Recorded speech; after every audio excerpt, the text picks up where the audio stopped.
que me ha cedido gentilmente este libro que se llama El cerebro político, y vamos a hablar acerca de esta demencia más frecuente, acerca del Alzheimer. Gracias por haber venido, Ignacio. Gracias. Sé que estás complicadísimo, ¿no? El doctor Ignacio Brusco es decano de la Facultad de Ciencias Médicas de la Universidad de Buenos Aires, director del Departamento de Psiquiatría y Salud Mental de la Facultad de Ciencias Médicas de la UBA, es director de Alzheimer Argentina y doctor en Medicina y en Filosofía. Gracias por venir. Un placer tenerte, ¿no? Y siempre el tema de Alzheimer lleva atención, porque de hecho hay muchas películas, lo hablamos la pasada, que tienen que ver con Alzheimer. ¿Cuántas películas hay que tratan la problemática de Alzheimer? Hay tantas, no sé el número, pero hay tantas películas que hace unos años ya hicimos un documental para enseñanza a los pacientes que se llama Entendiendo el Alzheimer con el cine como hilo conductor. Es decir, 5 películas que ya nos llevaban a entender, y ya tiene como 15 años ese video, que fue muy interesante en su momento. Pero bueno, ahora están todas las series con Alzheimer, así que todas. Y se menciona la temática, así que claramente es un tema que atraviesa fuertemente a la población general y a las familias en general. Absolutamente. ¿Cuántas personas en el mundo conviven con Alzheimer? La estadística dice que son 55, entre 50 Eso dice y la 45 OMS. millones. Pero en realidad nosotros suponemos que son más porque la estadística real de la prevalencia es 1 en 20 a los 60 años. Por lo cual hay más personas que eso, que lo que está diciendo. Eso es lo que pasa, que la OMS dice sobre los diagnósticos.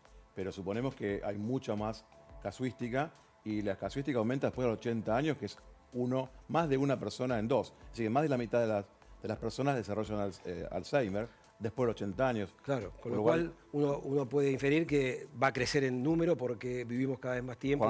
Exacto, cuando aumenta la esperanza de vida, claramente aumenta la posibilidad de tener esta enfermedad, que es una enfermedad que nosotros siempre comentamos, que es que envejece el cerebro más rápido que el cuerpo. Claro. Así que el cuerpo está muchas veces muy bien, pero el cerebro evoluciona muy rápidamente en su longevidad, una alteración de la longevidad saludable, por lo cual lo que hoy se tiende a hacer es pensar en una longevidad saludable, no solamente del cerebro, sino todo el cuerpo, porque el cerebro no va separado del cuerpo, ni el cuerpo separado del cerebro. ¿Cómo darnos cuenta que una persona tiene o está comenzando con Alzheimer, y cómo saber si la persona puede tener conciencia de que tiene Alzheimer? ¿Es consciente la persona o no? Sí, en el comienzo de la enfermedad la persona es consciente, fundamentalmente a partir que las personas que ahora pueden tener síntomas generalmente tuvieron a su familiar con esta enfermedad, y además a partir de lo que se ve en los medios de comunicación, por lo cual a veces hay sobrediagnóstico y sobre autodiagnóstico. Nosotros tenemos una estadística que cada 10 personas que vienen al centro de Alzheimer, Hospital de Clínicas, 9 no tienen Alzheimer, por suerte, y es porque se olvidan las cosas, y olvidarse no es señal de Alzheimer, es olvidarse señal de un montón de cuestiones. Es que falla la memoria, pero la memoria no falla solamente por Alzheimer. Bien. Para pensar que uno tiene Alzheimer tiene que pensar otras variantes que tienen que ver, que tener más de 60 años, tener familiares con la enfermedad y otras posibilidades que uno evalúa en una consulta. Para bajarlo un poco a tierra, y seguramente la gente pensará, digo, ¿tendré Alzheimer o no?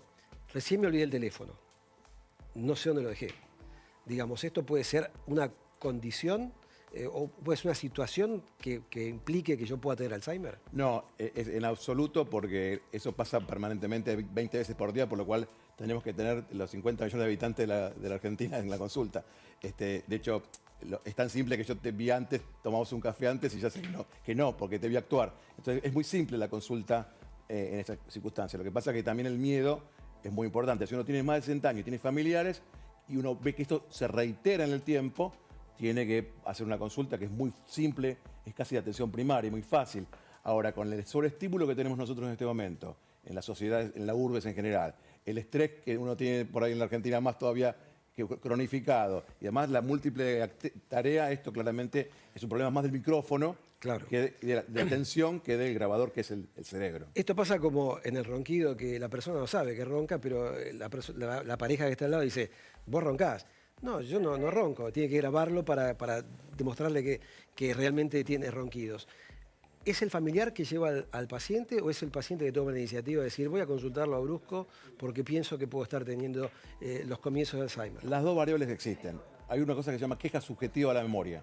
La queja subjetiva a la memoria es que la persona se da cuenta que se olvida y él pide o ella pide la consulta. A veces pasa que la persona niega esta cuestión, y muchas veces pasa con gente muy formada incluso, porque tiene inteligencia y va desempeñándose en la vida muy muy bien, tiene sinónimos para las palabras, entonces dice, alcanzame eso que sirve para tomar el agua y no le sale la palabra vaso. Claro, claro. Y la actividad de procedimiento sigue estando activa y bueno, la persona es llevada. Entonces ahí las dos variables existen, pero Bien. la escala subjetiva de memoria es muy interesante. Mirá. Apareció. Sí, apareció el Alzheimer. Gracias. O sea, no estaba tan equivocado. Estaba con el teléfono. Gracias. Bueno, lo bueno es que apareció además. Apareció. Y la realidad es que hay otra no queja que es muy interesante, que es se llama estadio muy mínimo de trastornos cognitivos, en realidad de amiloidosis, que es una proteína que se deposita en el cerebro, que la persona no tiene quejas, perdón, de memoria, y cuando le hace un test que se llama una especie de test de esfuerzo de memoria, de estrés de memoria, que sería como una ergometría, un electroesfuerzo de la memoria, nosotros detectamos que se olvida aunque él no se dé cuenta. O sea, muchas veces la persona puede no darse cuenta y nosotros detectar que hay fallas en la memoria, si hay, por ejemplo, familiares con este problema. Así que nosotros también usamos técnicas como biomarcadores, algo muy simple como un test, que son encuestas de palabras que nos permite ver si la persona recuerda o no recuerda, pero eso tiene que ver con las fallas, discriminar las fallas inmediatas a las fallas recientes. Claro. Es decir, es muy diferente las fallas inmediatas que uno, quizás, si uno tiene demasiada información, la pierde como pierde el celular. Nosotros hacemos otro tipo de test que nos permite ver si las que fallan son más las que se deberían acumular y no se acumulan. Bien. ¿El comportamiento cambia? El comportamiento acompaña a la enfermedad de Alzheimer en el comienzo. Y cuando uno habla de comportamiento, las personas pueden imaginar que es un trastorno de portarse mal o otro tipo de problemáticas. En realidad eso sucede en estadios más tardíos, pero sí acompaña el trastorno de falta de motivación, que llamamos apatía. Es decir, la persona cambia su manera de ser, pierde los hobbies, está más caído y en realidad incluso le da menos importancia a las noticias buenas y a las malas. Es decir, no es una depresión, es falta de motivación. Esa te iba a preguntar, ¿no? Si se confunde el diagnóstico con depresión. Y también me imagino, nosotros, bueno, hay un neurólogo acá en la sala, también con la baja de los hombres, por ejemplo, de los niveles de testosterona. Es que todas esas variantes son variables que generan más apatía, por eso es muy importante la discriminación. Bien. Y en realidad no hay un dogma en ese sentido, pero también la adultez mayor, por diferentes motivos, por la pérdida de personas, por mudanzas, porque los hijos se van de las casas, etc., se genera trastornos de angustia y a veces hay que diferenciarlo, hay que poder diferenciarlo correctamente y bastante difícil hacerlo correctamente, ¿no? Ignacio, hace muy pocos días se aprobó en Estados Unidos por la FDA un nuevo producto para, digamos, retrasar, digamos, ralentizar la evolución del Alzheimer incipiente. Me gustaría que nos aclares esto porque esto genera obviamente mucha inquietud. Estamos hablando de 55 millones de personas, seguramente sean más, que están con Alzheimer. Digamos, genera expectativas todo esto. Contanos acerca de esta nueva aprobación y los alcances que tiene este nuevo fármaco. Bueno, generalmente nosotros tratamos de disminuir las expectativas, primero porque son medicamentos que tienen efectos secundarios. Segundo, que se utilizan en estadios tempranos, que nosotros a veces en estadios tempranos decimos probable o posible, por lo cual usar un medicamento que tiene efectos secundarios en un estadio temprano es complejo y además tienen altísimo costo. Tenemos tres variables malas, digamos, ¿no? Te interrumpo. Efectos secundarios, ¿cuáles son? Efectos secundarios son efectos graves, muchas veces. En el estudio por ejemplo, que se describe en el último medicamento, que son anticuerpos monoclonales, son anticuerpos contra el propio cuerpo que se generan, que se dan externamente en una infusión intravenosa, pueden, como se comprende, esos anticuerpos pueden golpear en el cerebro y generar edema cerebral o hemorragias cerebrales en un porcentaje alto de personas, incluso mortalidad, por lo cual en un paciente que de repente tenga un olvido menor de cuestiones puede generar un efecto secundario de alto nivel de importancia, no efectos menores, que se da hasta más del 10%, hasta el 17%, según ese trabajo de investigación.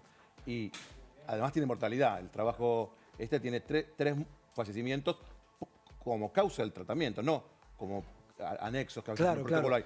Como consecuencia del tratamiento de un protocolo que tiene 1.700 personas, que además hay que aclarar que las personas que trabajan en los protocolos son personas que generalmente están sanas. Están seleccionadas. Están seleccionadas, por lo cual ese riesgo es importante en medicina, sumado a que hay otro riesgo que llamamos morbilidad, que es que uno puede no morirse, pero afectarse con hemorragia o edema en el cerebro, ¿no? En este caso puntual, me imagino que una persona que tiene un Alzheimer incipiente puede tomar decisiones propias. Así es. Si yo te voy a ver a vos y te digo, mirá, yo vi este artículo, quiero probar este fármaco, vos me vas a decir todos los efectos adversos posibles que tiene ese fármaco.